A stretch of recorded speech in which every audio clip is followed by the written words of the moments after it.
You are listening to the Horse Radio Network, part of the Equine Network family. This is episode 102 of Retired Racehorse Radio on the Horse Radio Network, part of Equine Network, brought to you by Kentucky Performance Products and Cashel Company. Retired Racehorse Radio is your guide to the adoption, care, and training of the retired racehorse. Brought to you in cooperation with the Retired Racehorse Project and New Vocations Racehorse Adoption Program. We're all familiar with spring cleaning, but what about spring hoof-keeping? We connect with Alicia Harlov, a farrier herself and host of the Humble Hoof podcast, on how to keep your horse's hoofs happy and healthy between seasonal changes. With the Thoroughbred Makeover contestants starting to begin their retraining journeys with their horses, we are excited to bring you another class of Making the Makeover participants. Today, we will introduce our first two contestants, Meitzen and Adrianna Nannini, and get a glimpse into their hopes for this year's makeover. Last but never least, we are joined by Winnie Morgan Nemeth from New Vocations to bring us another adoptable horse. Stay tuned.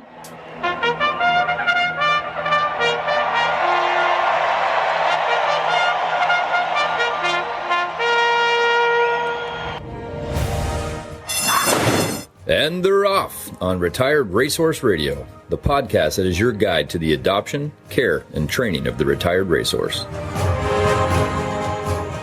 This is Joy Orr in Detroit, Michigan.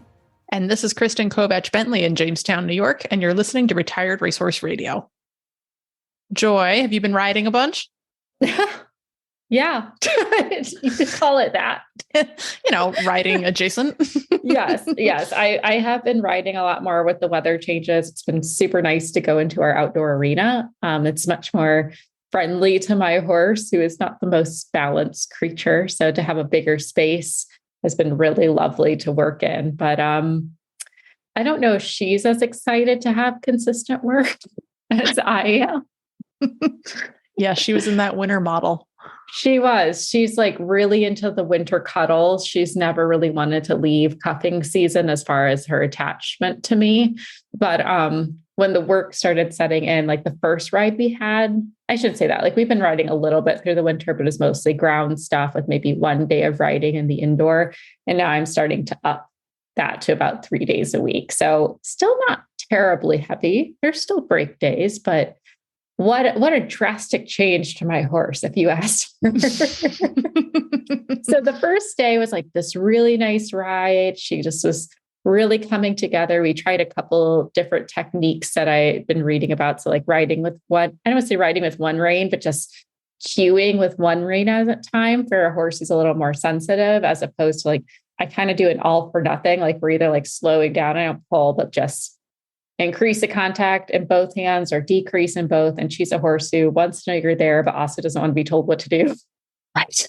So I tried a one-hand approach and she really enjoyed it. So we had a great ride, kind of choppy canter, but for someone who's out of shape, I was happy with how relaxed she was. And we even played with some extension and collection. It was a really nice ride. I'm like, yes, super hopeful. Then the next ride was, well, I think in your terms, Kristen, you would call it a little Western. Yep.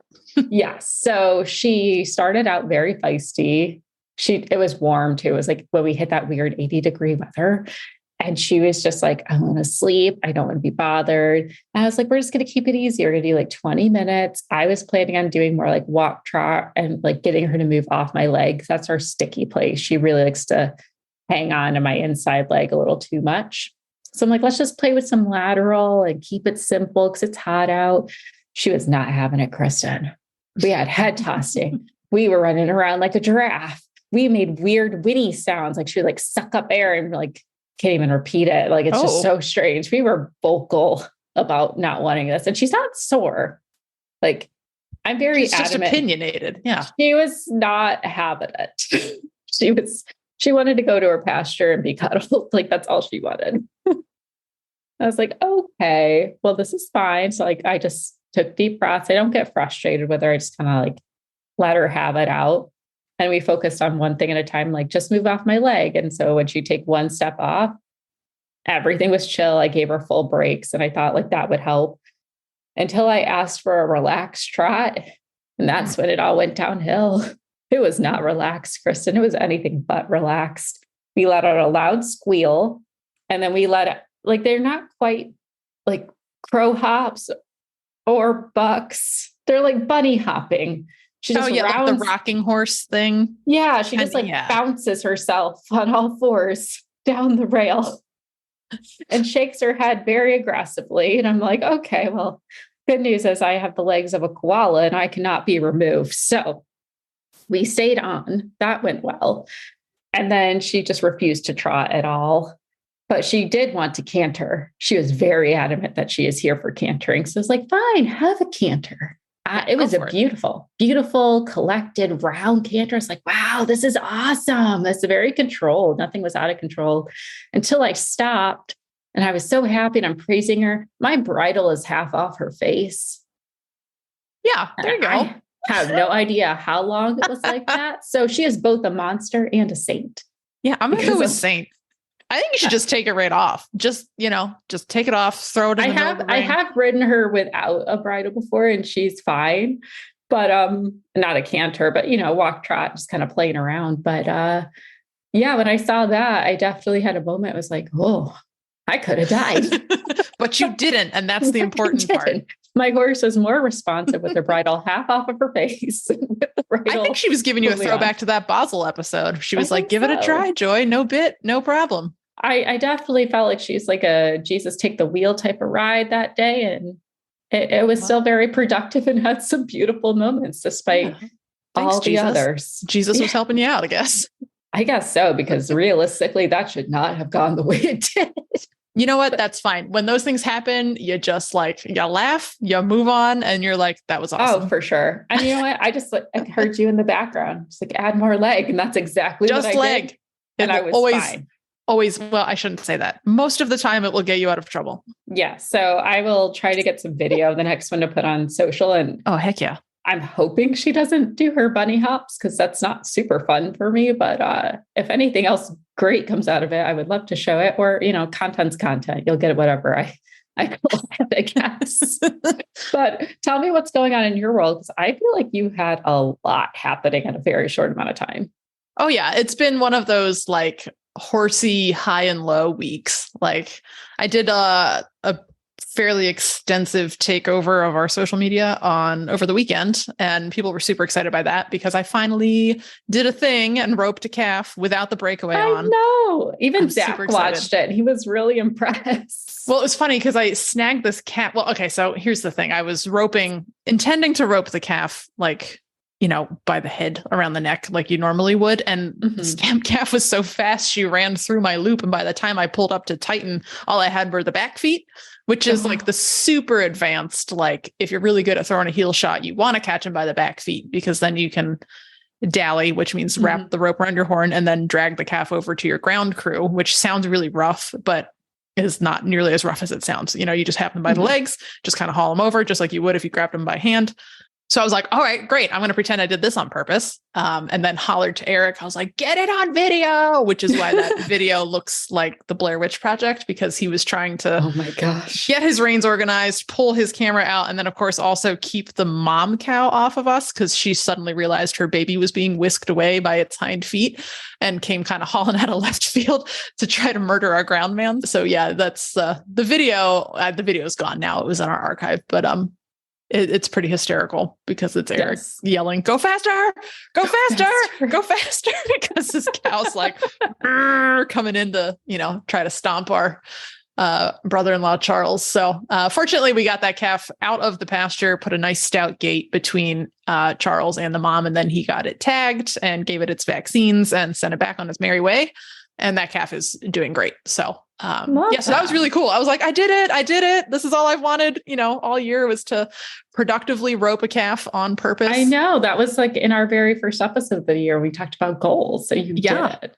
So, and then a jobber went hold my beer. And I know a couple weeks ago, I had put also on our social media, everybody send jingles to Jobber because he got his weird head lump biopsied. And the vet called me back on Monday. So at the time I had been doing the ultimate responsible horse girl thing and leading two horses at once. So I had to call the vet back because I had my hands full when she called. Yeah. So be as safe as you can in that situation. Yeah, right. Be as safe as you can and lead 2 horses is really the moral of that story. I can't judge as I do that. Yeah. So I had just turned the horses out in the big pasture, called the vet back, and she's like, well, good thing we biopsied that because it's actually a lymphoma.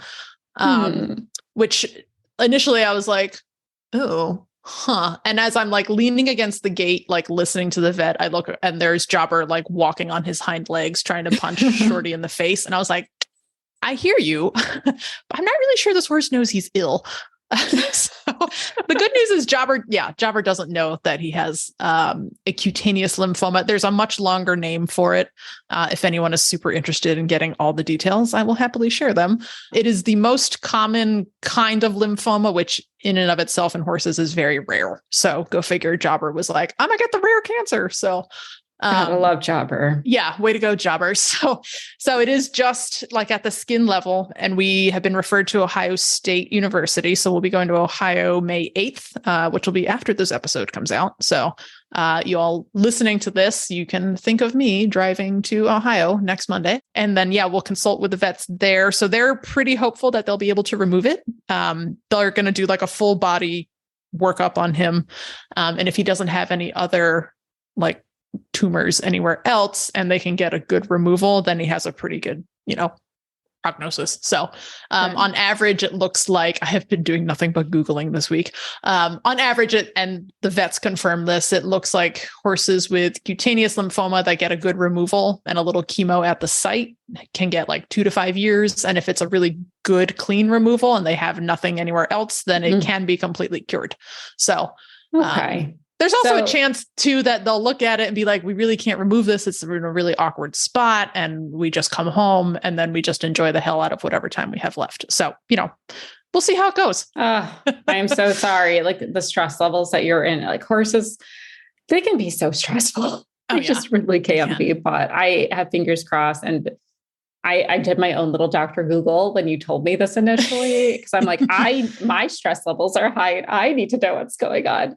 And so it was nice to see that there was, some positive prognosis that could come out of it, depending obviously on his unique case. We'll know later, but it was nice to know it wasn't a complete downhill. And then we were going to have a very different episode today. It'd be like, ooh. So listeners, if you are like, oh, I'm going to go Google and learn more, do not put in just lymphoma in horses because there's many kinds of lymphoma and you will get some awful things. You're going to have nightmares. You'll be like, oh my God, Jobber.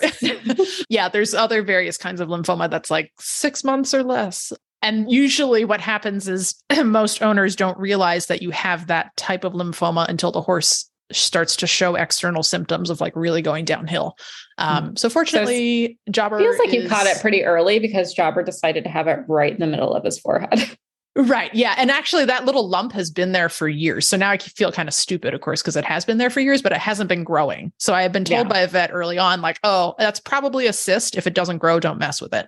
Because the more you poke at something like that, the angrier it gets. And then this winter, it was just like, I arise and started to get bigger. And I was like, whoa, okay, we should get that looked at. So good thing we did. Positive because it's centralized and hopefully it comes out clean and we will have Jobber and Jobber content for quite some time. Yes. Yeah. One way or another. So yes. But I will try to keep everybody updated because, as much as it may be bad news, I know that Jobber's journey, like he's inspired a lot of people. So, and I'm not shy about that. So I will just continue to keep everybody updated because even if it's kind of a bummer ending, to this little chapter, like somebody will learn something from it. And if I can help, anybody else, then it will not be in vain. So. Well, that's a good spin on it, Kristen. We're going to hope for the best for sure. And just like as we consider every other horrible thing that our horses try to do to themselves on a regular basis, we always hope they keep away from the vet and keep themselves healthy. But that's not always the case. So sometimes the best thing we can do is ensure they have a healthy diet. And that also comes from getting them the right supplements. We are so lucky to be partnered with Kentucky Performance Products as our premier sponsor because they keep our horses happy and healthy and honestly give me a lot of relief. So we're going to hear a brief message from them. This Nutrition Minute is brought to you by Kentucky Performance Products, the company that simplifies your search for research-proven nutritional supplements at kppusa.com.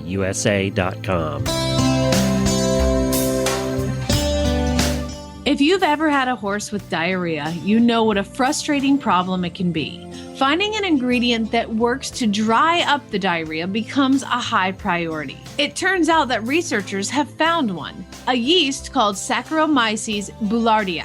It has been proven to improve and halt episodes of diarrhea. It supplies specific nutrients to the lining of the small and large intestines, and these nutrients promote healing of irritated tissues.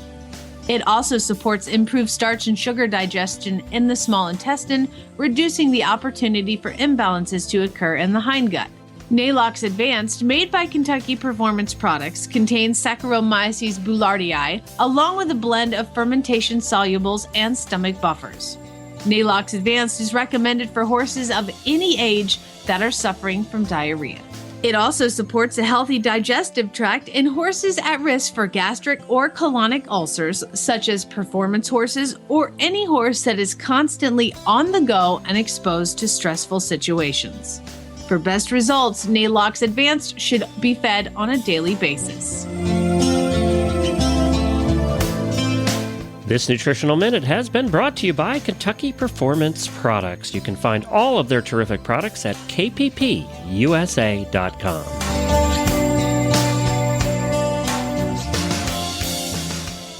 Joy, we're super excited to have our next guest on. We have Alicia Harlov from the Humble Hoof, which is a hoof service based in Massachusetts, as well as its own podcast. Alicia, welcome to the show. Yeah, thank you for having me back.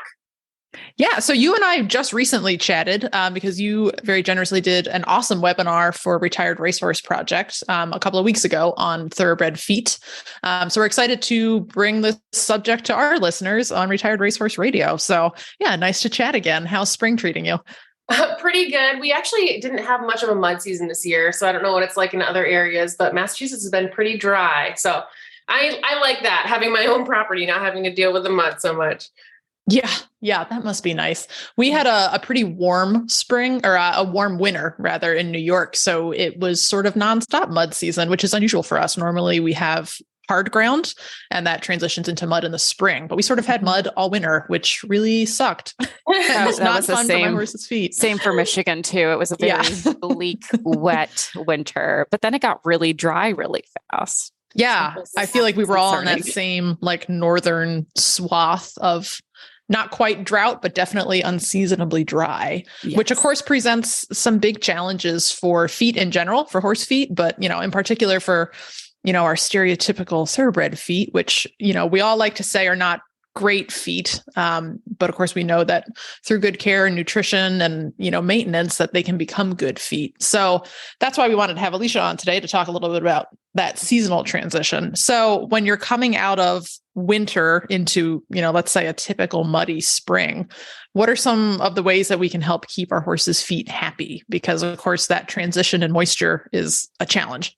I'd actually like to back up really quick, Kristen. Like, what are some of the challenges that might be presented that we could expect coming into spring? Yeah.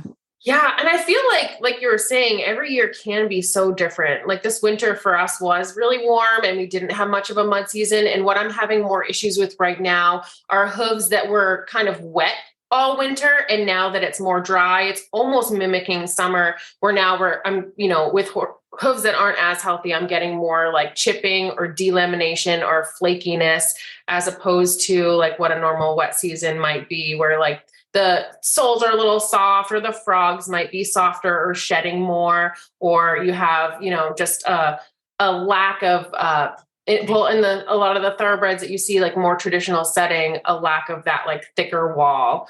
So typically in a mud season, yeah, it's hard. You can see hooves that are not as strong as they should be. And I'll talk about, you know, how that plays a role, but hooves that are not as strong as they should be might become more susceptible to the microbes in the mud and get some thrush or get some white line separation. Their soles might soften a bit, or their walls might soften, or the outer protective wall and the inner wall might actually get some separation between the two, which can become white line disease. So those are some things that you have to be careful of in a constant wet environment, which is kind of what we're used to this time of year. Great. More things to keep us up at night. Right. So one thing that, I think is interesting is that even if it's a dry like we've had, a little bit of a run of dry weather, but I'm transitioning my horses onto grass, and I traditionally do that like really conservatively. So we'll start with 15 minutes and just add 15 minutes a day. I think I put this on our social media story actually a couple of weeks ago, and there were some interesting responses to that. But one of the challenges with that is that if they're going from a dry lot into dewy grass, then that's a really quick, like dry, wet turnaround. So what should I be looking out for with that? Yeah. And I would say that there's even more than just the like wetness of the grass. There's also the, like how accustomed is your horse to the sugars and starches in the grass, which can be sky high this time of year. So the hoof wall is made of these tubules, and the density of those tubules can help determine how strong and impermeable that wall is to moisture. And I mean, I think there's some research into do different breeds have like different tubule densities.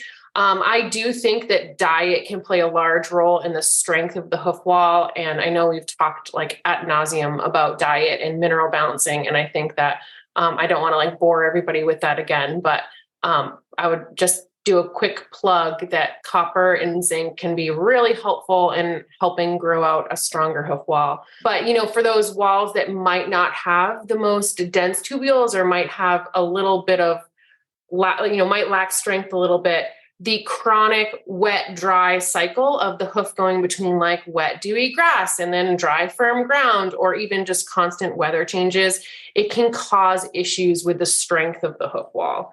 So that's something that, it takes a lot of preparation before you get there. It takes 9 months of hoof growth for the growth from the coronary band, or about 9 months for that to hit the ground, which means if you're going to change the diet and add minerals to help protect against moisture as much as possible, it's going to take you, you got to plan like a year in advance.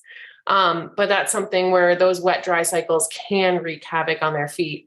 But at the same time, I do wonder how much of it is like, correlation does not equal causation. So I do think there are thoroughbreds, and I have blood work to prove it, that are more sensitive to sugars than we realize. We don't think of thoroughbreds as insulin resistant. We don't think of them as metabolic because it is rare. But I do know a handful of thoroughbreds that I work on that do, when you test their insulin, they are higher than normal. And they are more sensitive than we realize to the sugars in grass this time of year that are just sky high with the spring grass.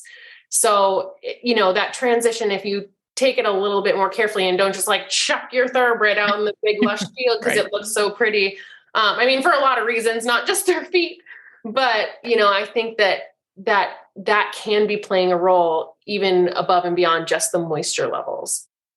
Okay. Yeah. So that makes me feel better about my super conservative, like grass loading plan, because I've been thinking like, 15 minutes a day is kind of very cautious, but it's, see, there's a method behind my madness. So thanks for justifying that. Yeah. And so it's interesting, we mentioned the breeds, and I think just to drive home the point that like, you might not feel like you're making a lot of difference, like right off the bat, when you're trying to rehab a foot, but like I've spent so much time like hyper fixated on my 2 thoroughbreds feet that they're actually, I think now in better shape than my standardbred, which is really interesting because, like we always hear like, oh, standardbreds have got great feet. And I think they do generally, but I think I've almost, I don't want to say neglected because I don't want people coming after me for, neglecting my horse, but because I've put so much extra thought and care and prep into the thoroughbreds and they're on the copper and zinc, I've now started the standardbred because I had some issues with thin soles and abscessing on him this spring while the thoroughbreds are out like trotting over rocks like nobody's business. So that's just a plug for anybody who's thinking, mineral balancing really work? I think it does. Personally. So that's just my 2 cents to throw in there. So everybody get on that copper zinc. No, I absolutely agree. And it's so funny because there are people that will just say, oh, my horse is XYZ breed, like a thoroughbred, and say they just have bad feet. But I do think that, like you said, if we put a little extra care into, how can we tweak their diet? Is there any other extra support we can give them internally? The healthier the horse, the healthier the hooves. We can see really dramatic changes that can withstand a lot of the seasonal changes that might have caused issues in the past. Yeah. I totally agree with that. I mean, I always say I'm one of the lucky ones, but like my thoroughbred has rock hard hooves. She has been barefoot since she came off the track, and we've had very minimal issues, knock on wood. But we do have some thoroughbreds at our farm too. Like it was a very strange transition this year. We went from super wet to then really hard and dry. And a lot of them came in tender footed. Is there any way that we can provide relief or mitigate that issue for them? Yeah. And I do think, I've seen that as well, even horses that have had, fairly strong feet. I think if they're just saturated and it's causing just more soft soles than they're used to, and then we get that sudden flash dry. I mean, we had it here too. It's like suddenly it was almost like a desert environment out there. Yeah. This isn't getting to the root cause. And I'm a huge proponent of like finding the root cause of the issue, right? Like, do they need, tweaking their diet? Do they need some blood work to see if anything's going on? But that being said, I have been using hoof armor a lot more recently, or doing some extra support with boots and pads, because I am not one to believe that horses should just like tough it out and like walk over rocks if they're sore to firm up their soles. Like that's not my approach at all. But hoof armor is it's a Kevlar based epoxy. The owners can apply it. It's fairly easy to do, and it adds an instant callus layer. It typically lasts the length of a trim cycle or a shoeing cycle. So about, 4 to 6-ish weeks, depending on how well it's applied. And, obviously boots and pads are just an easy thing to stick on if you have a barefoot horse that seems like it needs extra support just during certain times. But I've definitely seen that too with the firmer ground. And I think that giving them that extra support can help them to just get over the hump of the sudden change there while you're trying to tweak diet and see if there's anything else that could be a trigger. And it could also be, like I said, the grass is really high in sugar right now. And I think some are coming in more tender footed, and people can blame it on the hard ground. But I think, there are some horses in that category where it's not actually the firm ground that's the root cause of the problem. It's like the sugar in the grass that's, causing some hoof inflammation. It's interesting that it always does come back to diet, definitely environmental concerns, with spring, but yeah, just like growing a better foot comes back to diet, so does potentially hoof problems. So yeah. And I'm totally a broken regger when it comes to that, but it's so funny when I'm working on a horse that for years, I have horses that I've worked on for 5+ years. And when owners finally get on to really tightening up the diet, how much stronger those feet are, even in worse, quote unquote, worse conditions, like rockier trails or harder ground. And they're like, wow, I didn't realize that it actually made that much difference. So I feel like I reiterate it all the time, but if I can make it sink in for that one person that needs it, I think it's worth it. So we touched on this a little bit in the webinar. I think this was one of our sort of closing thoughts for the RRP, but developing a stronger foot is a long game. Changing the diet today is not going to get you a better foot by next week. It'll help, but I think that's one thing that people who want to get serious about developing a stronger foot really do need to start now for next year. Right. Right. Yeah. Yeah. Absolutely. And I know you had mentioned thin soles, and that's something too, that it can be a long game alongside that. Paige Poss is an anatomist. She's fantastic. And she's, hypothesized that maybe it's more important to have a dense sole than a thick sole, because I've seen horses with thick soles that are sore on hard ground, but basically we're trying to get them to grow in an entirely new healthy hoof and a healthier lamina connection to better suspend their coffin bone, take pressure off that solar corium where the sole grows from. And once that new growth is below where the coffin bone is in the foot, a lot of times these horses have that room to breathe, sort of, to grow that healthier sole depth. I always tell owners to not stress about sole depth until there's an entire new growth of entire new hoof capsule grown in, because it could take that long for that lamina connection to help that sole depth strengthen. So that's something where that's another long game. And with thoroughbreds, I often use hoof armor for that entire time period as they're growing in that healthier connection. But yeah, it can definitely be a long game for that too. I think we could easily compare it to especially being a woman dominated sport, we can definitely compare it to how we grow out our hair. I mean, I'm sure we all had our phases of like dyeing our hair, bleaching our hair, it breaks off. And then you're like, oh my gosh, what do I do? And it takes a long time for our hair to get healthy again. I think it's the same thing with the hoof too. We can kind of sympathize with that and be a little more patient. Yeah. And I'm one that's huge about taking pictures because you can really compare the health of your horse's foot through photos over time. And I have horses, like I said, that I've worked on for years. And every year, if the owner keeps up with, good diet, good movement, I see that foot continue to improve.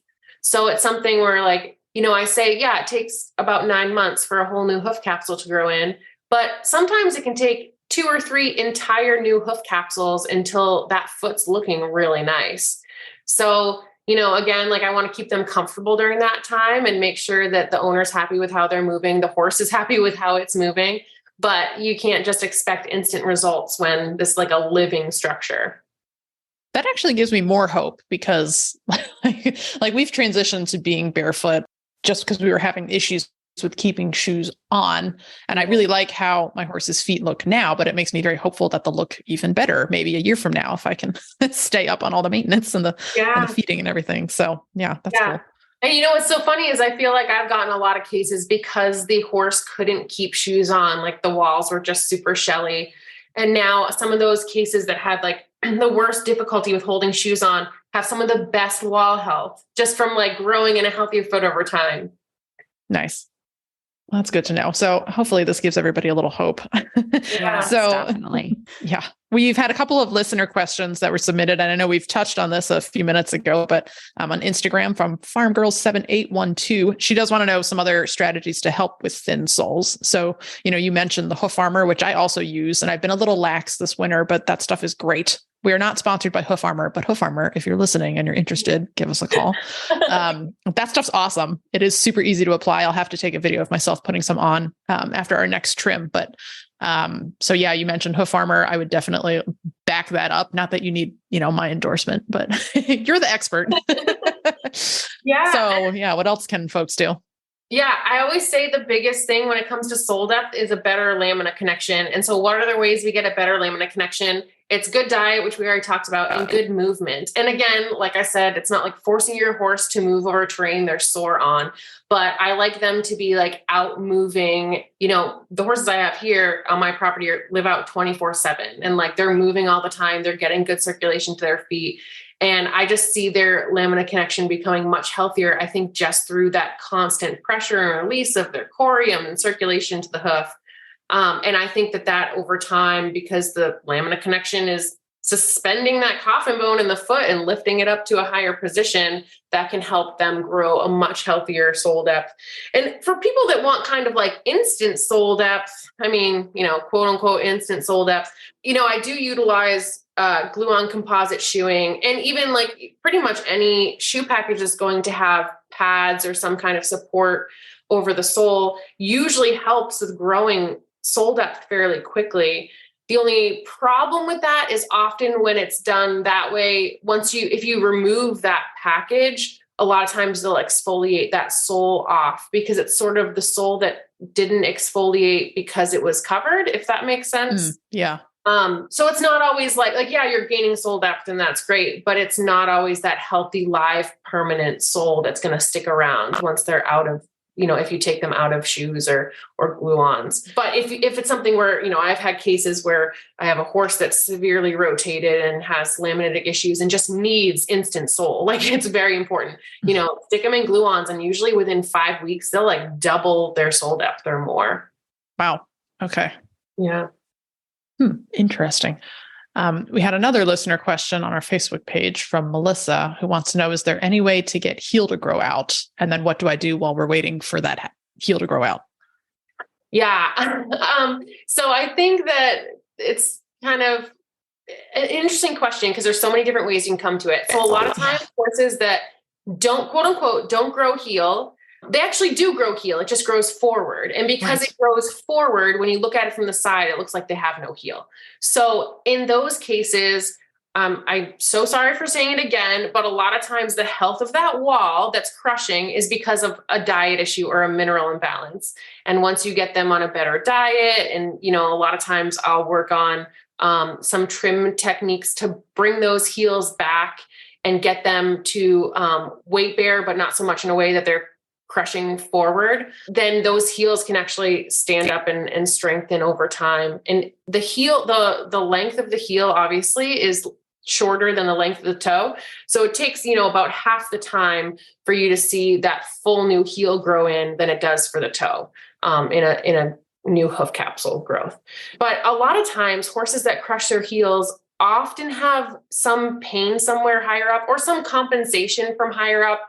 Horses that crush their hind heels, I can see like SI issues or stifle issues, or they're standing with their hind legs like way under their belly, and that's forcing all their weight on their heels where it shouldn't be. Like they're compensating in a way because of something higher up.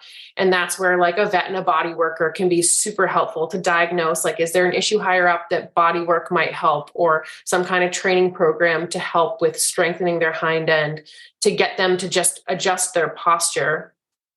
And sometimes it's, I don't like giving trim advice without seeing a horse, but sometimes a lot of it can be like if the toes are left a little long, and x-rays are a great way to confirm this, then that's just like tipping their coffin bone, back in that hoof capsule and putting excess strain on those heels too. And it can just be like a trim adjustment that's needed. But I think that, without seeing an individual horse, my super blanket statement is like, get body work or a vet assessment to make sure there's not some bigger issue going on, get x-rays to make sure that the trim is serving that horse well, and make sure that the diet's on point. And you can really chicken and egg that one a little bit too. Like, is the horse compensating because there's pain somewhere else? And then is there pain somewhere else because the feet aren't quite right? And if we kind of get, obviously you want to get everything right all at the same time, which is a little bit of a moving target. Right. But and something else that I should have mentioned when it came to sole depth, because this applies to heel height too, is like when it comes to sole depth, one super basic thing that I assume everybody would know is like, don't trim the sole if you want more sole depth. But it kind of can be the same when it comes to heels. I do think that heels should be trimmed and balanced just like any other part of the hoof wall. But, if you're struggling with getting heel height, and it's not that it's, running forward, like maybe don't take the heels down so far every trim. And obviously I can't say to a specific case, like I am not seeing what, the horse is, what the foot's looking like. But if it seems like it's not growing, is it because you're over trimming it?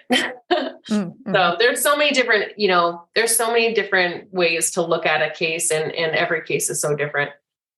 I think too, like sometimes we get stuck with just, I don't want to say blindly listening to our farriers, because we want to excel. Like in a perfect world, every farrier is awesome and is looking at the hoof individually, trying to create a different solution for each horse that helps that specific horse.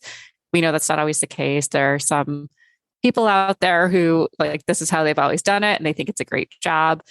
So how can people feel confident to advocate, or maybe like ask the right questions where it's not threatening your farrier, you're not telling your farrier how to do their job, but just wanting to address concerns? Yeah. And I will say this is really hard, even for me, because a lot of times it's hard not to take some questions personally about like, why does my horse's feet look like this? But I would say the best way to approach, your farrier or hoof care provider is to ask genuine questions and just say, I've noticed that my horse's heels look really low. Is that something that, is, what might be causing that? Or is this something that can be fixed or not? Just asking open, general questions and have a dialogue. I think the minute that professionals shut down, because I know that I have done it in the past too, is if you like accuse your farrier of doing something without having a conversation first, or go on the offensive, it becomes more of a defensive, the professional who's working on your horse might become more defensive. But if it's just an open conversation, it's easy to say, what might be going on, or ask for, what your goals are as an owner for the horse's feet. And then you can talk about how to get there, as opposed to say like, stop trimming my horse's heels. It is hard because, our work is very personal. It's kind of like art. So we want to make sure that owners are educated. And also, I mean, if there's any farriers or hoof care providers listening, my big thing is just like, tell the owner what you're doing and what you're seeing. Like if you're seeing the heels are low, tell the owner that so that they already know you're noticing it before they bring it to you. So I try really hard to tell my owners what I'm seeing in their horse's feet, what I want to improve and how I'm trying to improve it and why. So the more you communicate and the more you educate, there's, it's just better to keep everybody on the same page. That's a great question, Joy, because that can be a really hard conversation to have. And, great advice, Alicia, to make it a conversation and not a, why'd you do this? Right. I've been in that position of having to have, a difficult conversation with a farrier, and it sucks. It's like breaking up with a boyfriend, but sometimes you got to just do it. Yeah. It's hard. And honestly, they're like not every farrier is going to be a good match for every horse. And there's nothing wrong with that. Like I'm not a perfect match for every horse. And there's going to be people who have different ideologies and different methodologies, and that's okay too. So I think there should never be any like shame in saying like, hey, maybe we can, try a different path and work with somebody else, or me saying to someone, maybe you should work with somebody else that's going to better get you where you want to go. And that's okay. I mean, there's so many great professionals in the world. It's okay if you don't fit every single person, Yeah, for sure. Well, Alicia, we could easily sit down and do an entire series on feet with you, and that would be really fun. Someday we'll make that happen. Where can people go to find more information about your program and some of the stuff that you advocated for today? Yeah. Well, I have my podcast, The Humble Hoof, which is available pretty much anywhere, I think. And thehumblehoof.com is my website, which has a lot of my other resources if people are interested in learning more about hoof health. Wonderful. And if you guys are interested in viewing or listening to Alicia's webinar that we just did with the Retired Racehorse Project, you can find that at therrp.org under the Education Library. And we'll also try to link to that in the show notes. Alicia, thanks so much for coming on today. Yeah, thanks for having me. I'm here with Tony from Cashel. You all know it from the ads you hear all the time on this show. But we're at the trade show, and this is the point of time in the year where we find out what's new coming out. So what's Cashel have new coming out? Oh, we've got a great lineup of 32, 34 wool top pads. So describe them. 5 different colors, real vibrant, bright, sharp-looking pads. What makes them different? Well, it's the fill. The wool felt on the inside is a natural felt, and the fleece on the bottom is 100% merino. Oh, really? Okay. So these are soft and squishy pads. Well, not real squishy, but soft, and they do absorb shock and saddle fit. What would they retail for? What are those? That's about $119. That's the right price. Yeah. Anything else new with Cashel coming out? Oh, we've got more saddle pads coming in the fall, new strap line coming in the fall. It's a two-tone that looks great with a great buckle set on it. We're always in development, so there's so many projects in the works. What's still your most popular product? Is it still always the same things year after year? Fly. You bet. Yeah, Fly that's what we all. always it. That's how I knew you in the first place was fly masks. Yep. Yeah, many years ago, we were primarily fly masks and kind of had some tush cushions and a few odds and ends. Today, we've broadened that offering to saddlebags, strap, headstalls, breast collars, bell boots, leg protection, and it continues to grow. Is there a place where somebody can go and see all the products? CashelCompany.com will give you a good offering. There you go. Well, thank you, Tony. It's been fun seeing you again. Hey, thank you. Good to see you. Joy, it is finally that time of year again. It is time for us to welcome a brand new Making the Makeover class. And I have to say, I'm super excited. Like, we had so much fun with this series last year, following the same 3 trainers for an entire season. And, fortunately, they all made it to the makeover. And we were there with them for every step of the way, and the highs and the lows and the tears and the joy.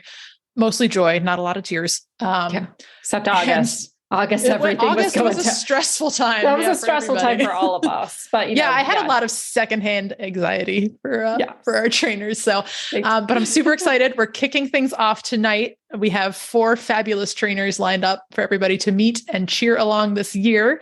And today we have with us 2 of those 4. We have Adrianna Nannini and Melissa Meitzen. So, Adrianna and Melissa, welcome to the show. Thank you. It's great to be here. So we're super excited to get to know a little bit more about you guys. So I would love to know, what is your background with thoroughbreds and off-track thoroughbreds, and specifically the makeover, because you're both makeover veterans. Yeah. So Adrianna, we'll start with you. Yeah. So I did go to the makeover in 2021. I went to the mega makeover with a filly called Wicked Soprano, and I did the show jumping and eventing disciplines with her. And that was a fantastic experience. That was my first Thoroughbred Makeover experience. I got to go with a group of friends of mine from Dapper Ridge Eventing. I think it was it 5 of us? No, it was 4 of us. And we weren't like an official team, but we did go and have like a team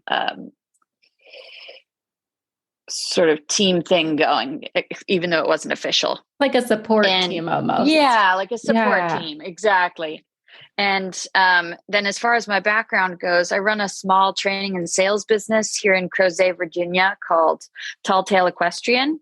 And I actually specialize in sourcing thoroughbreds off the track and repurposing them in sport horse careers, and specifically in fox hunting, eventing, and dressage disciplines. So that's sort of a little summary. And Virginia's excellent hunting country. So I bet you have a lot of fun down there. Yes, absolutely.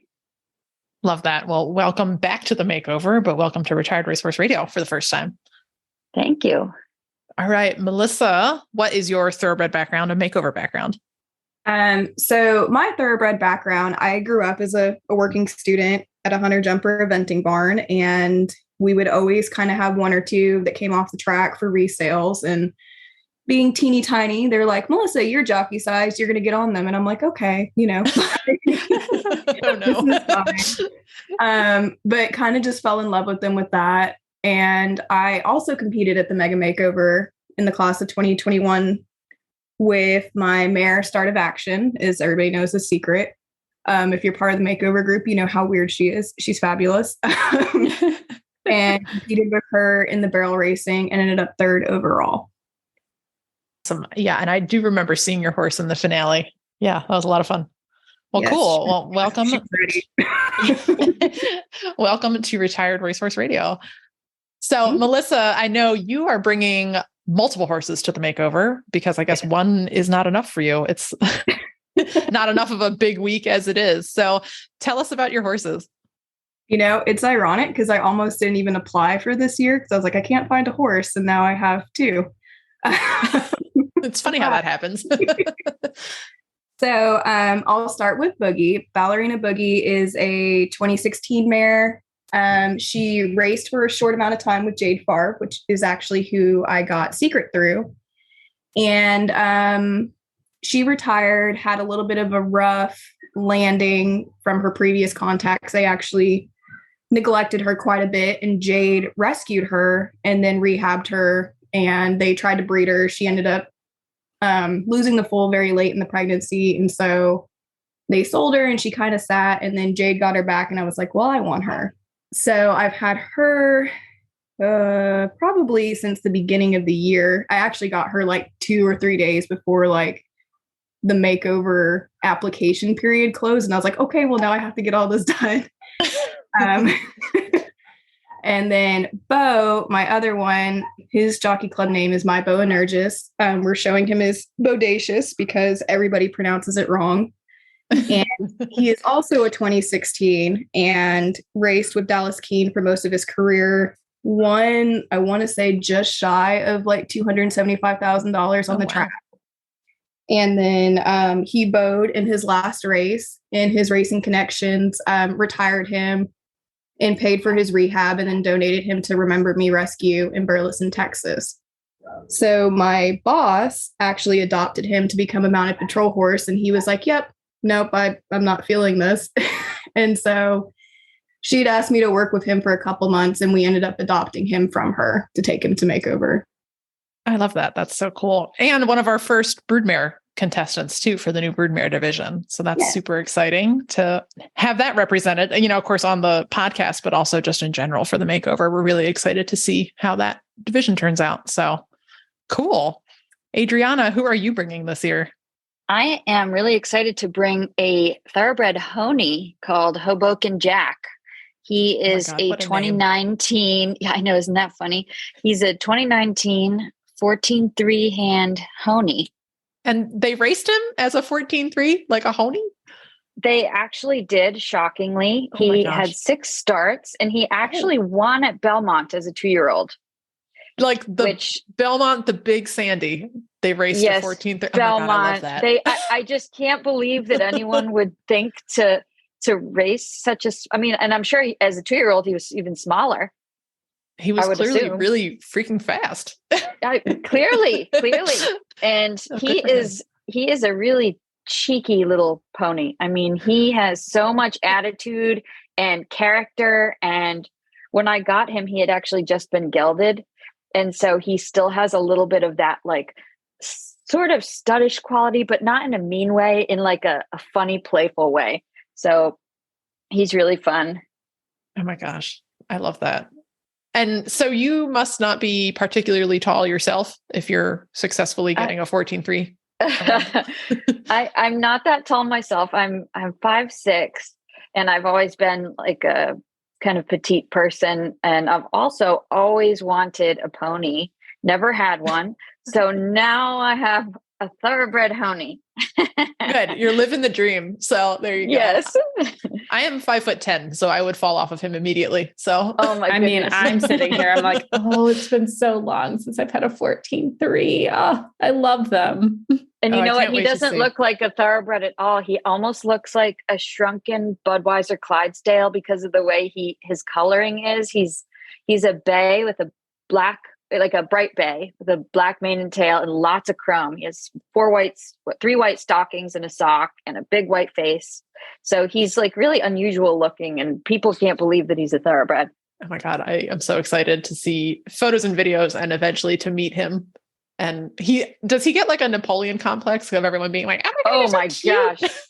Yes, he has major little man syndrome. Oh dear. And I took him to his first little horse show last weekend, and I couldn't go 5 feet without someone coming up to me saying, oh my gosh, it's a pony. He's so cute. Well, I bet he appreciates that. Yes, he does. He thinks he's hot stuff. Oh boy. Oh, I'm so excited to see him. So what, like, I know it's early days, it's only April now when we're recording, but do you have kind of a direction in mind for where you're taking him in terms of a discipline? Yeah, I have a general direction. And of course, this might change because it is early on, like you said, but I'm sort of thinking maybe dressage and eventing. And those are 2 of like my primary disciplines as a rider, but I took him cross country schooling for the first time last weekend, and he seemed to take to it really well. And he's a really nice mover with lots of suspension. So I think he could do the dressage as well. So that's kind of the direction that I'm thinking of at the moment. I love it. Super cute. Melissa, how about you? What are you aiming for with your hair?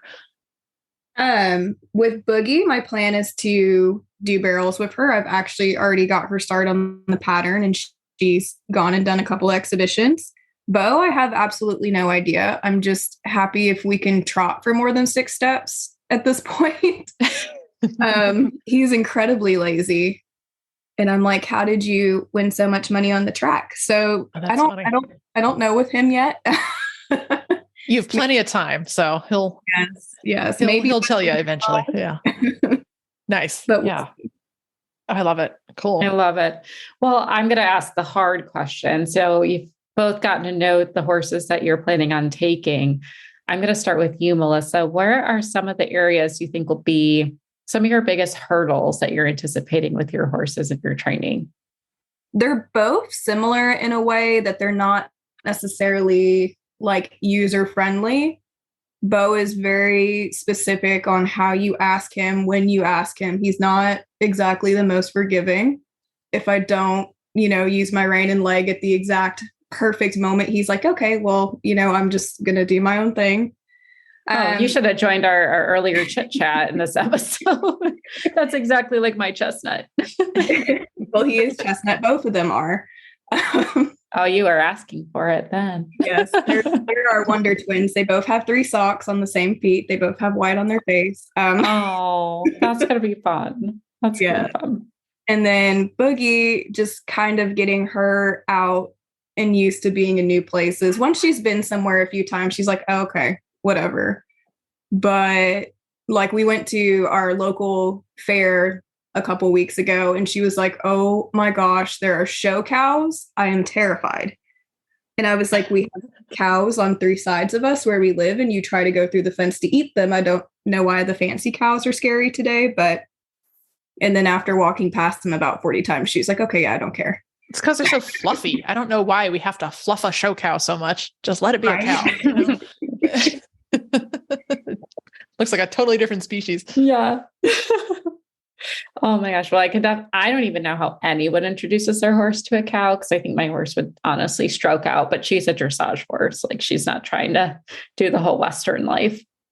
But I think those are interesting hurdles to come. And especially I'm curious to see how you're going to overcome coming to the Kentucky Horse Park, since that's not one that you can, you might make the multiple trips and to do it, but I'll be curious to see how you help her accommodate those anxieties. Adrianna, what about you? What have you noticed in your horse might be some of the more problematic areas? Well, so the problematic areas, I guess one of them would be one that I just discovered last week when I took him cross-country schooling for the first time is he really didn't understand how to jump a ditch. He didn't understand the question at all. Any other question that I posed to him, he was like, yep, I got it. No problem, including the water, banks, solid jumps, whatever. But then the ditch, I actually had to dismount and try to lead him over the ditch. And finally, he figured that out after putting his foot in it. And then I'm like, oh my goodness, please don't do that ever again. And then I got back on and then he finally went over the ditch. So I do think that's not going to be a lingering problem. I think he'll figure that out pretty quickly. But then a more overarching trend is that he likes to run laps in his paddock at night, and he likes to yes, he likes to run. And actually just this evening he tried to jump out and he hung himself over top of the fence.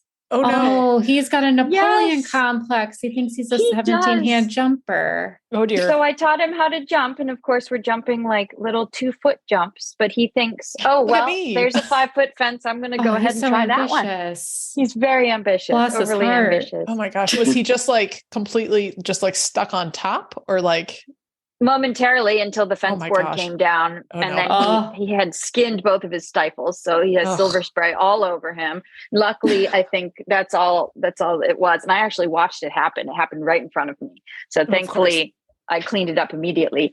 But he's just a bit of a cheeky dude. So I think trying to keep him from injuring himself will be my biggest challenge. Welcome to anyone in the horse world anytime.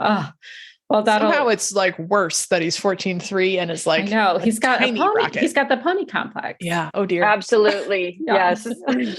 Oh, what a cheeky guy. I think that's the best word to describe him. Well, thank you both for answering my more stressful question. I'll ask the fun question next. And I'll start with you, Adrianna. What's the parts of your horse or personality or athletic ability that you're most excited about to start retraining them with? I'm really excited about, he has 3 quality gaits, but he has a phenomenal canter. Just amazing. You could sit on it all day long. It's naturally balanced. It's naturally uphill.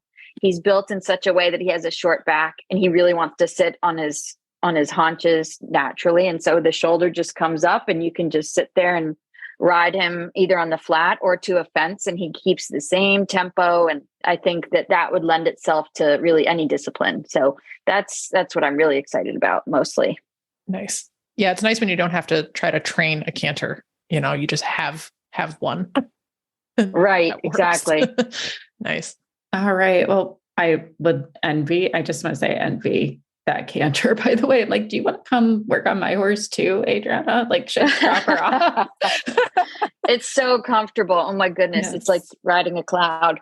Oh, lovely. That's so nice to have, because it doesn't always go that way. Sometimes you really have to work on training them to carry themselves. So it's nice that he already has that. Melissa, what Yes. about your two wonder twins? What are you excited most about them?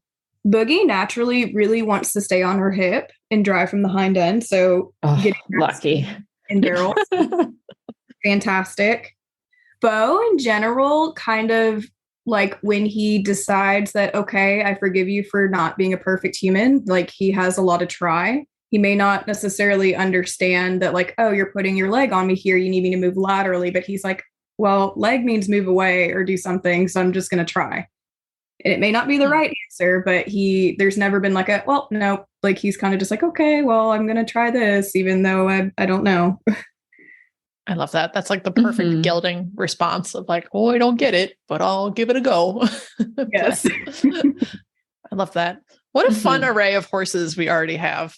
I know. I can't wait to follow. I just love that Melissa's already got the Wonder Twins, and then we have our cheeky pony. So it's like the names are already starting to come out. Yeah.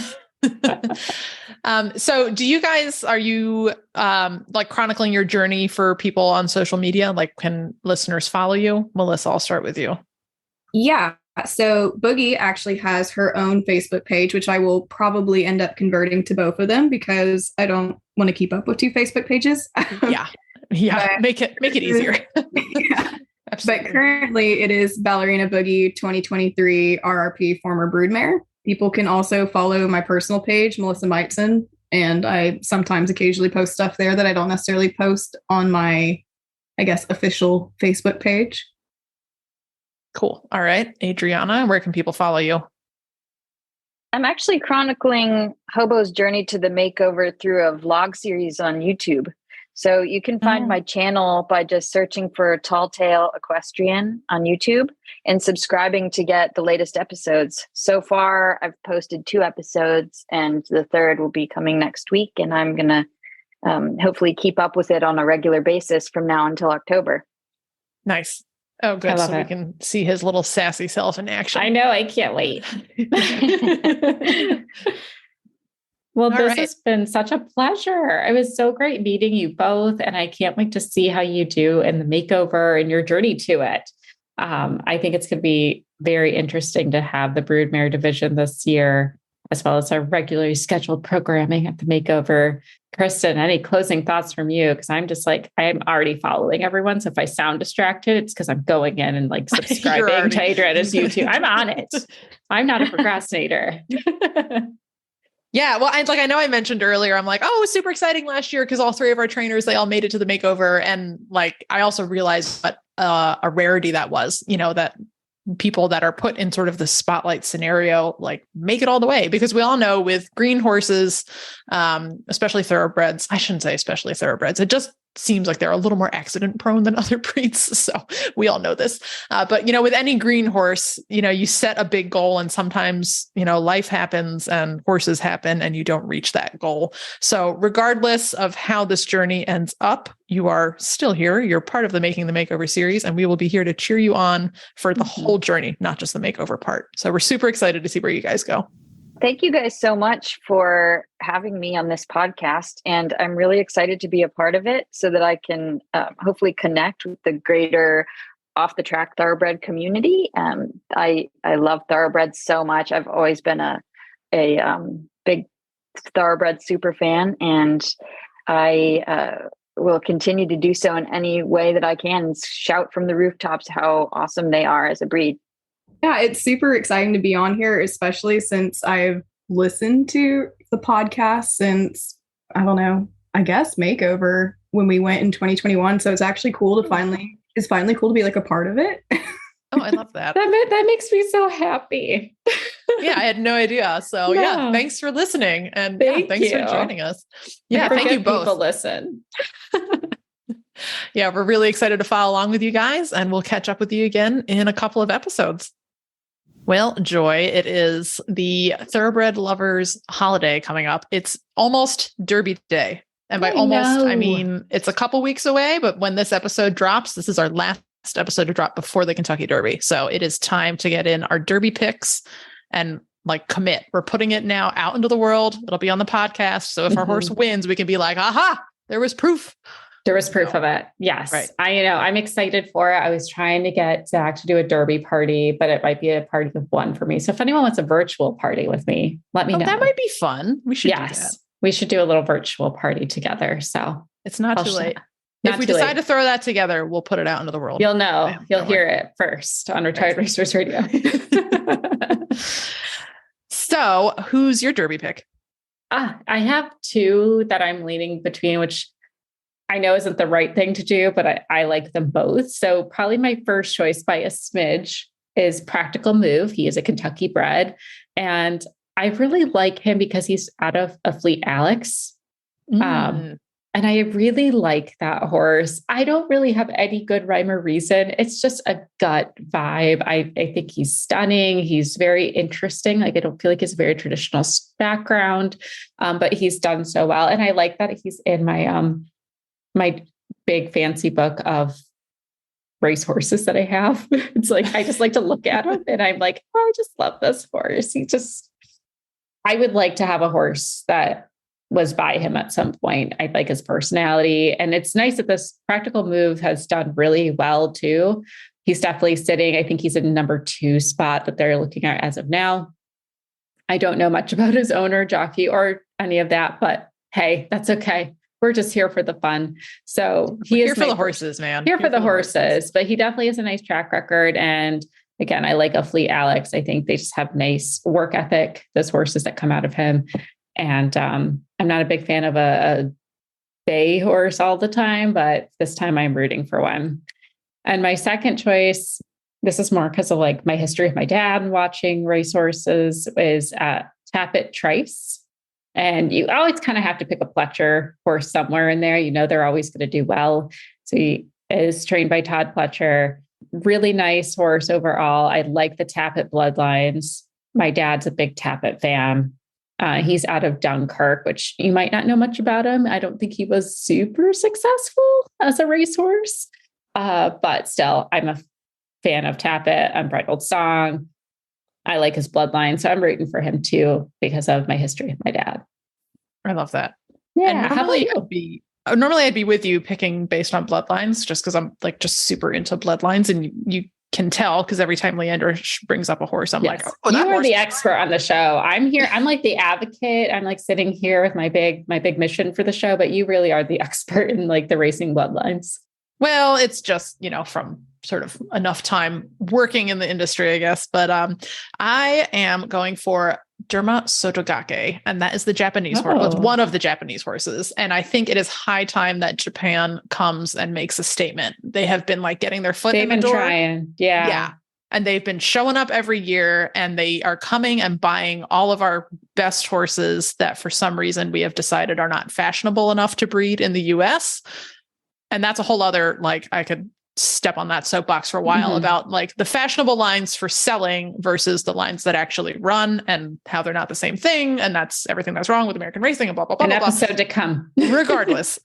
I think this horse could do it. So he's won a major race in Japan. He's won the UAE Derby in Dubai. Like, so the horse can hit the road. He can win on an international stage. And I think it is high time that Japan come and knock America down a peg about dirt racing. So putting it out there in the world, going to be very hopeful, really hoping for a lot from this. It will be the next upset of the Kentucky Derby. It would be really freaking cool. So yes, we're going to hope for the best. We also polled our listeners, and we had some responses from Lee B. That's our girl Lee. She likes Two Phils, and I know nothing about that horse. I honestly looked at Two Phils too. He's kind of cool.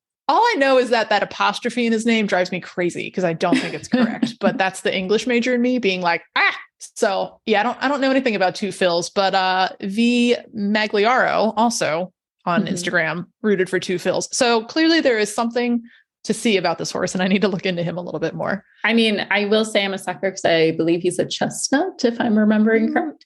So I do like a chestnut. Yeah.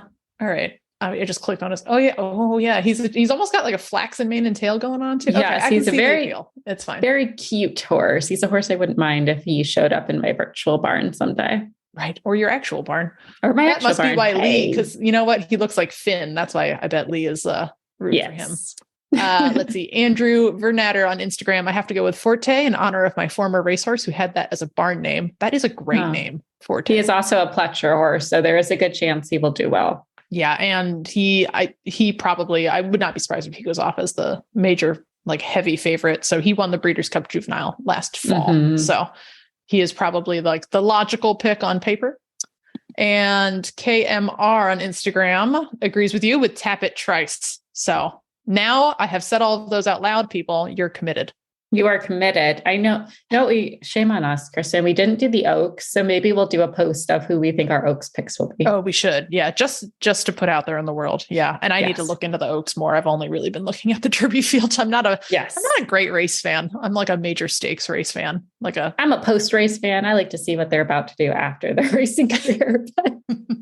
Hey, you never know. We've had Derby horses go on to the Makeover. So Whitmore ran the Derby. My man Sam was at the Makeover. He ran the Derby. So who knows? You could be looking at, the 2025 Makeover champion. Exactly. But if anything, another reason just to go to the Makeover as a spectator, right? You might find a celebrity there. So everyone's favorite 3-day event is coming up. Land Rover Kentucky 5-star. Are you going down, Joy? I'm trying to make it work, but I have a new job and they're being mean to me. Well, for any of our listeners who are going, the Retired Racehorse Project, of course, has a full slate of thoroughbred-centered activities so that you can view Land Rover Kentucky through a racehorse lens. So some of those activities coming up, you can find all of this at the rrp.org. I'll give you a quick preview now. On Thursday, April 27th, you can do the cross-country course walk with Elisa Wallace. I will warn you, she does the whole course. So come with your walking shoes because she does the whole thing, start to finish. I think that's the only course walk where someone does every single fence. Friday, April 28th, we have a demo with Buck Davidson, who's on the RRP board. He'll be doing jumping exercises for stepping up to preliminary. And that's going to feature 4 Makeover graduates, which is super cool to see those horses moving on to the next level. Friday, April 28th, we are teaming up with our friends at New Vocations to present the RRP Masterclass with Sarah Kozumplik. That's kind of like one of those like crossover events, right? Like they advertise on TV where your two shows come together. So we're bringing RRP and New Vocations together. Going to be super fun. That's at their open barn and barbecue. Get your tickets if you haven't. I think they're selling very fast. And Saturday, April 29th, we'll have another demo, picking prospects for eventing with Rosie Nimpravnik. So she's going to go through some unstarted prospects from Secretariat Center and take a look at how she would analyze those for an eventing career. So some really cool educational opportunities and cool places to hang out with your fellow thoroughbred lovers. And of course, the RRP booth will also be there at booth 106 in the trade fair. So you can shop till you drop with all of our OTTB logo wear. You can also play the super raffle, get a free copy of Off Track Thoroughbred magazine, and with every purchase or donation, you can get the Thoroughbreds of the Kentucky 3-day poster, which this year features Boyd Martin and Neville Bardos, and those are all signed by Boyd. So lots of cool ways to make the most of your trip to the Bluegrass, and of course, Keeneland is running too, so nonstop Thoroughbred action all week long. You can learn more at therrp.org. Well, it is that time of the episode where we reach out to New Vocations, who brings us a fabulous training tip every time, and of course, an even more fabulous adoptable horse. And today we're joined by Winnie Morgan Nemeth, who runs the standardbred side of things at New Vocations. Welcome back to the show. Hi, happy to be here. It's always great to have you, Winnie. And I know you had a very successful equine affair out in Columbus this week with lots of horses going up for adoption. We did. We partnered with the Racehorse organization, along with quite a few other partners, and took 4 adoptable standardbreds, and they were just all fantastic. We had a retired broodmare, and then we had 3 geldings that had raced and recently retired, and 3 of the 4 are adopted, with the 4th one pending. So it was awesome. A great weekend to get people exposed to standardbreds and harness racing and what New Vocations does, and just a great way to get them in front of a lot of people. That's so exciting. I love that. That's so exciting. And I know they're going to have the right horse for sure. Not to make a pun on it, but definitely New Vocations is so good at placing horses with the right people. And then speaking of adoptable horses, we'll jump into our adoptable horse of the week soon. But I know Kristen had a really great training question that I'm also curious about. So I'll pass it to her. Yeah. And I think this can apply to thoroughbreds or actually any horse at all. So I know that working over ground poles can be a really good way to engage a horse's top line. But for a standardbred who has maybe never experienced anything like that before, what is a really good way to introduce that to them for the first time? Well, what we like to do is walk them over the ground poles by hand before you ask them to do it under saddle. They are very comfortable with somebody leading them.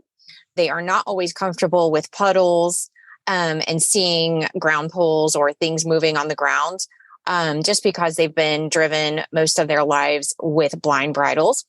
And so a good thing is to lead them just with their halter and lead. Take your time. Let them see that, kick the pole, let them see it's there, just because it's such a new thing for them to experience. Not going to take long. I mean, it sounds very easy. Sounds very like that should be nothing, but it actually just gets them acclimated. So then when you're on their back, again, you might want to start with riding them in a blinker hood. We were having this discussion this morning because some of our trainers had videoed one of our newly retired trotters who seems to be very hot in a blind bridle because he is more comfortable that way. And gradually we'll remove it, maybe put a shadow row on, maybe put a blinker hood on him, and then gradually take it off just because he was so nervous at first looking around, seeing a rider. But anyways, again, that is another tool you might want to use, but gradually walking them over under saddle, letting them look at it, letting them smell it. One of the biggest things I hear is that, my standardbred won't walk through puddles. They've walked through lots of puddles. Trust me. They just didn't know they were doing it. They didn't see it. That makes so it's much a new sense. whole world for them. They're like, whoa, what is this? And depending on how they're bred, trotter, pacer, trotters tend to be a little hotter. It might not go over as you might think with like it would maybe with a quarter horse or a stock horse breed that are like, okay, I'm going to clunk over this. And a lot of times they don't always pick up their feet, but you know what? They learn really fast and it won't take you long. I would say, in a matter of 5 to 10 minutes, you should have no problem walking over ground poles. Nice. That makes sense. I always like that approach where you chunk it down, into like the logical small steps. Yeah. Yes. Yeah. Start small. And again, like I said, people will be like, he won't walk through a puddle. I'm like, just trust me, take their time because it's a whole new world for them. And a whole new world, like seeing a rider on their back and seeing the whole world around them that they're not even used to seeing. And then, you're asking them to do stuff that's so new and foreign. And now they have a rider, they got to balance that too. So it's a lot to think of, but they pick it up real quick. That is a big transition. So kind of a related question. Do standardbreds ever drive in an open bridle? They do. Some do. Used to be a question I would ask trainers often when they would send them in my early years of doing this was, do they go into open or blind bridle? Some certainly do go into open bridle, which makes it a little bit easier. Right. Yeah, that makes sense. That makes me feel kind of bad for Wes since I just got on him the first time and didn't really think about that. And he was like, oh, okay. I guess this is what we do now. Well, the good news is they're very adaptable and they're like, oh, okay. Some horses are like, oh, okay, this is what we're going to do. Sounds good to me. And some are like, whoa, like, initial shock. What are you doing up there? And then they're fine. So it just depends on the horse, really. Nice. So speaking of the horse, tell us about the horse that you have sent us to feature today, this is the most endearing, charming photo I've ever seen of a new standardbred. I love this animal. Oh my gosh. Tell us about Smokey Joe's Cafe, that name too. Smokey Joe's Cafe is a 2010 gelding. He's 16 hands. He is pacing bred. However, I have been told and have seen that he has one of the prettiest trots under saddle, an extremely smooth horse to ride. An interesting fact about this guy is that he was bred, trained, and raced by the same owner. So he never exchanged hands. His entire racing career was bred and raised by the same person. And so she had all of his background, which was just super easy. He's had no issues. He retired just because he wasn't competitive any longer. He's had amazing care. He is going to be like a husband horse, very relaxed, but he could also be a show horse because he's so smooth. But his demeanor is just quiet. So he could really go and do just about anything. He's that horse that a lot of people are like, if you get a nice, quiet horse, contact me. He's this. He's been messed with and loved on his whole life, and he knows it. And he is absolutely beautiful. But like I said, under saddle so far, he's just walk trot. He's throwing in some canter steps, has not paced at all. Doesn't seem to have any interest in doing that under saddle. Oh, he's so cute. And I just love his eye. He takes everything in. I'm watching his video right now, and he takes everything in, but not in a way of it's overshadowing his confidence. Like he just kind of walks in. He's like, I'm not really sure about those poles, but I'm okay. This is fine. Like he just takes it in. Yes. Oh, what a gentleman. I would be surprised if this horse is still available by the time this episode comes out. Yeah, he might not, guys. I'm so sorry if that is the case. But this might be a blast from the past by the time this episode drops. Yes. Smokey who? Yes. I know we had 2 great applicants apply because I knew he was going to go online actually on Sunday. So there's a great chance he'll be gone, but we always have other nice ones. But he's pretty fancy, and it's just, again, very unique owner history on him to be owned only by one owner. So I love it. I love him. Wonderful. Well, He's best very of luck cute. to whoever adopts him. He's got that like hunter type. Oh yeah. Oh, sorry, Chris. I was just going to say he's got a hunter type, but also I could see him going Western so easy, even though he is a little bit bigger than your typical Western horse. Right. But tell that to mine. It's fine. Right. Big. Yes, but he could go in so many directions, and even how he's built, he's just got a nice conformation where I could even see him doing some low level dressage and potentially even moving up as he gets more comfortable in his body. Definitely. Yes. I mean, that video probably is maybe the 5th time he's been ridden, and not for long periods of time. So he's extremely green, but he's showing his potential really quickly. That's what we like seeing. Love it. Love it. I was just going to mention that his adoption fee is only $2,000. So if he is still available at the time you're listening to this, get your application in, because this little dude is not going to last very long. Or if you're searching anyway, because they do go fast at new vocations, especially horses like Smokey Joe's Cafe. So get your application in regardless. Just have it ready to go. They will hold on to it. And you can always reach out to Winnie if you're looking for your next standardbred, and she will help match you to the right one. We'd be happy to. Yes. Awesome. Well, thank you, Winnie. Everyone, check out horseadoption.com. See all the beautiful horses there. If you have any questions, reach out to their staff. They are fabulous and will never lead you astray. And if anything, they enable me every single day to get a horse I probably don't need, but want. Thanks so much, Winnie. Thank you. You can find our show notes and links to today's guests on the website at horseradionetwork.com. Like us on Facebook and Instagram. Just search for Retired Racehorse Radio. Follow us on Twitter at Horse Radio. You can find me on Instagram at The Horseback Writer and on Twitter at Kristen Kovach. My email is kbentley@therrp.org. You can find me on Instagram at MissFitMare, and my email is joy@horseradionetwork.com. Thank you so much to our sponsors, Kentucky Performance Products and Cashel Company, and our partners, New Vocations Adoption Program and the Retired Racehorse Project. Don't forget to check out the other shows on the Horse Radio Network, part of Equine Network, at horseradionetwork.com. Remember to set your goals high and let's learn from every ride. And add more leg. Bye, guys.